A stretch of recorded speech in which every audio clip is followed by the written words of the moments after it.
Ayo kita ikuti. Belajar niat sholat dan yang berhubungan dengan sholat. Kita bahas mengenai bab niat. Bab niat sholat. Niat apa? Bab niat sholat. Bab niat sholat. Niat sholat itu kapan? Sebelum sholat. Sebelum sholat. Siapa yang bisa lagi yang benar? Kapan dimulai kita berniat ketika sholat? Sebelum sholat. Sebelum sholat itu biasanya namanya talaffuz bin niat, melafazkan niat. Usolli farda subhi rak'ataini mustaqbilal qiblati. Adaan makmuman, kalau imaman jadi imam. Ustaz, Lillahi ta'ala. kalau bahasa Indonesia boleh Pak? Boleh.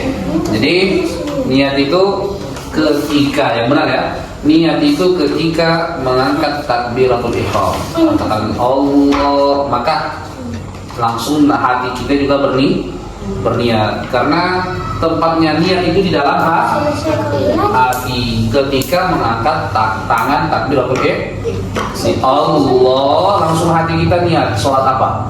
Saya niat sholat subuh misalnya, niat sholat zuhur, sholat asar, maghrib, isya, semua sama. Ketika mengangkat takbiratul ihram. Adapun talaffuz bin niat sebelum takbiratul ihram itu bukan niat, tetapi melafazkan niat untuk membantu nanti ketika kita takbiratul ihram mudah berniat.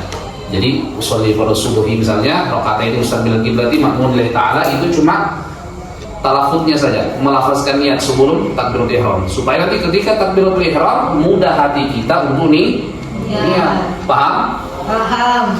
Nah, poin pertama, tempatnya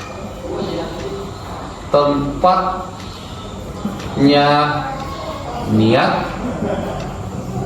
ada di dalam Hati. Itu poin pertama, di dalam hati. Nah, terus poin kedua, kapan berniat? Kapankah berniat sholat? Jawabannya ketika berbarengan Takbiratul ihram dengan takbiratul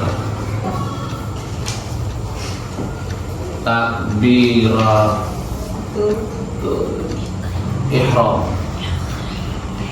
Takbiratul ihram.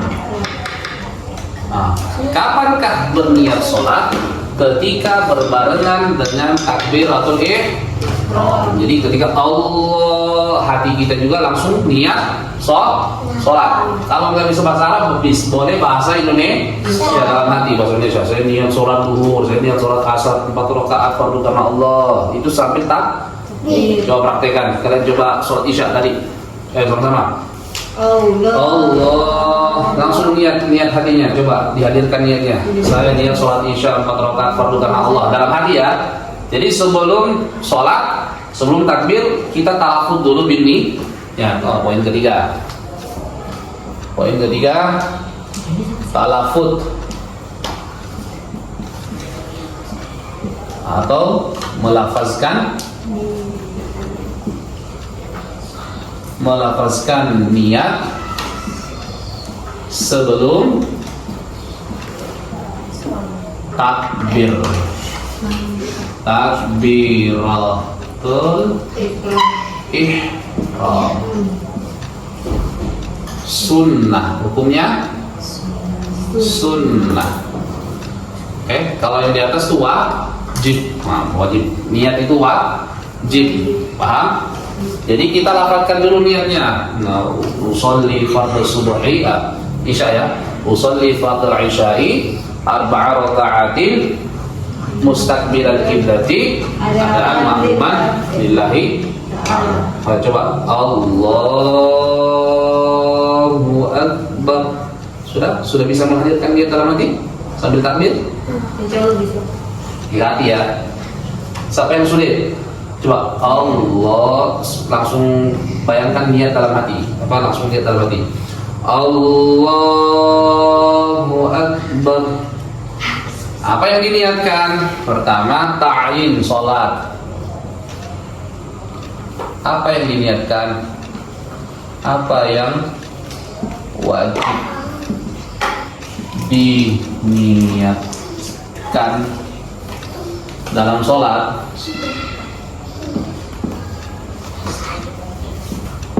Satu, ta'yin sholat. Ta'yin. Apa itu ta'yin? Menentukan sholat. Nah, menentukan sholat. Ditentukan dulu. Oh, niat sholat isya. Oh, ini sholat isya. Usolli pada isya ya.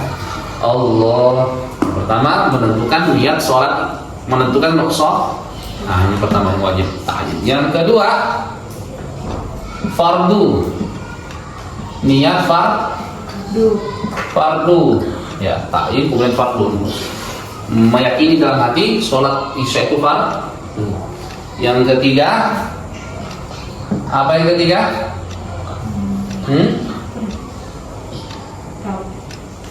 Ta'yin fardu. Itu aja. Rakaat itu enggak wajib. Kayaknya dua itu. Ta'yin dan menentukan itu sholat fardu. Coba niat menentukan sholat apa yang kalian tentukan, langsung itu sebelum sholat ya.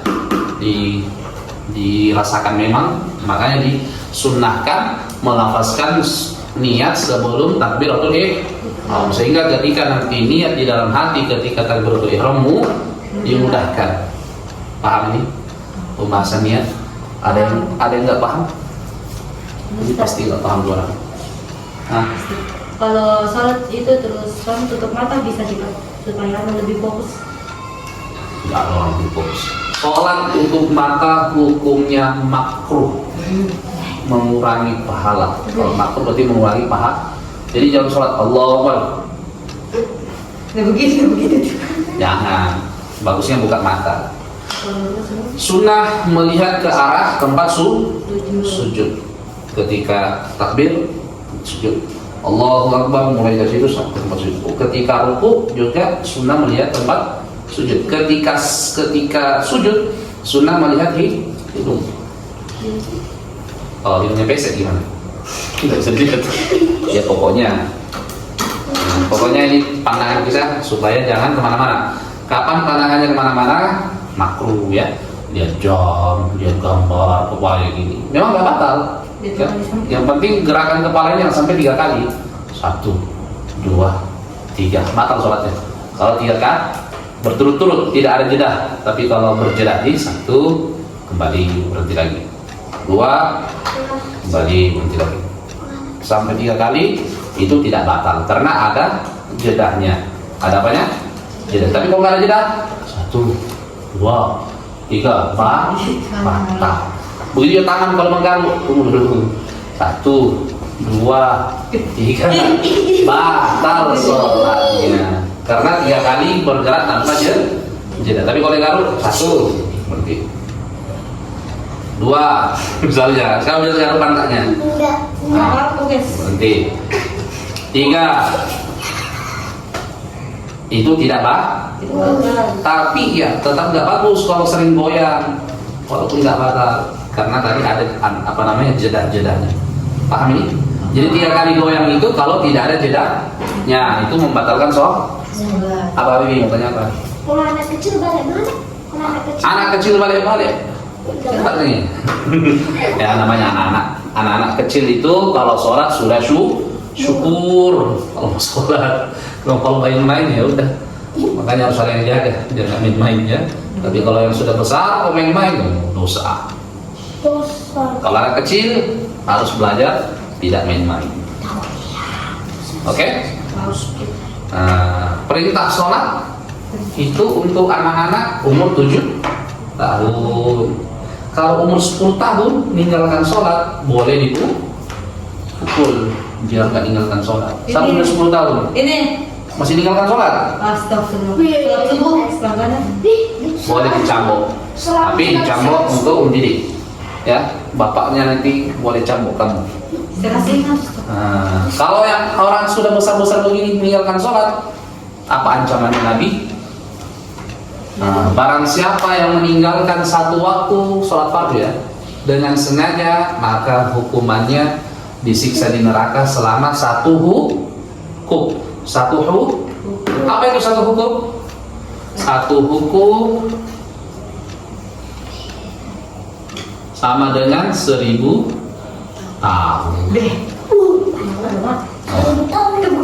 Satu hukum sama dengan 1000 tahun. Satu hari di akhir 1000 tahun ya.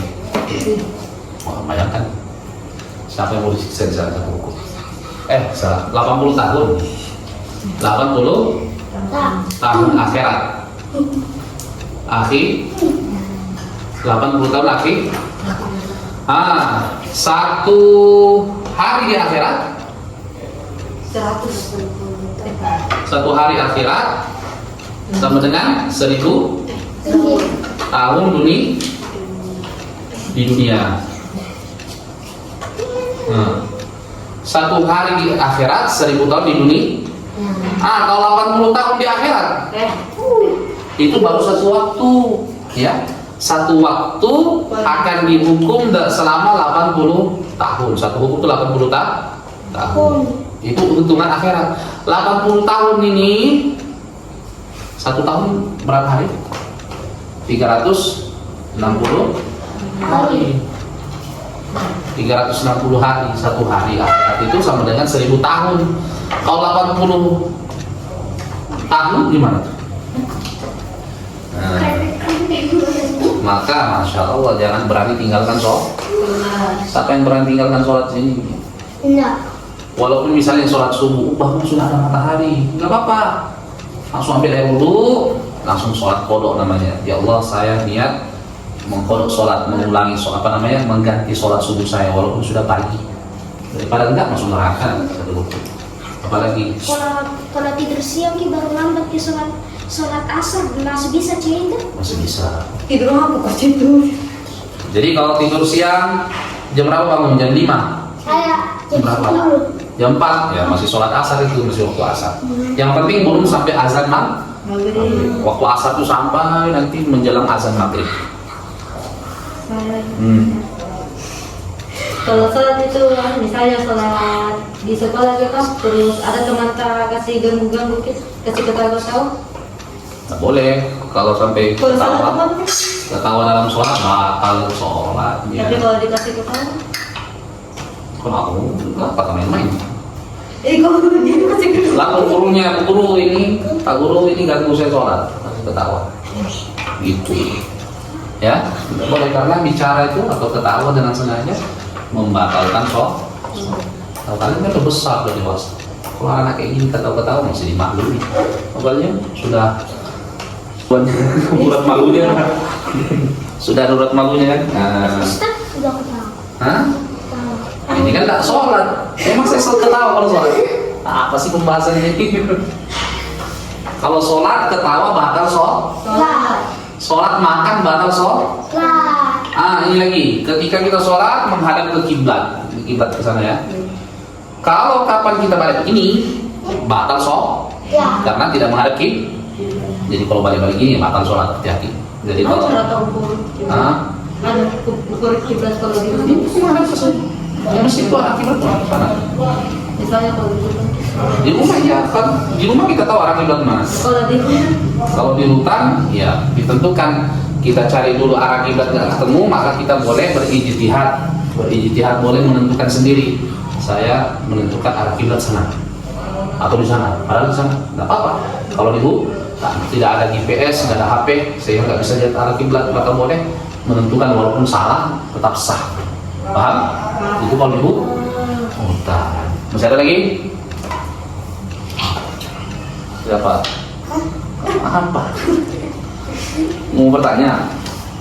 Oke, cukup? cukup. مولاي صل وسلم دائما أبدا على حبيبك خير الخلق كلهم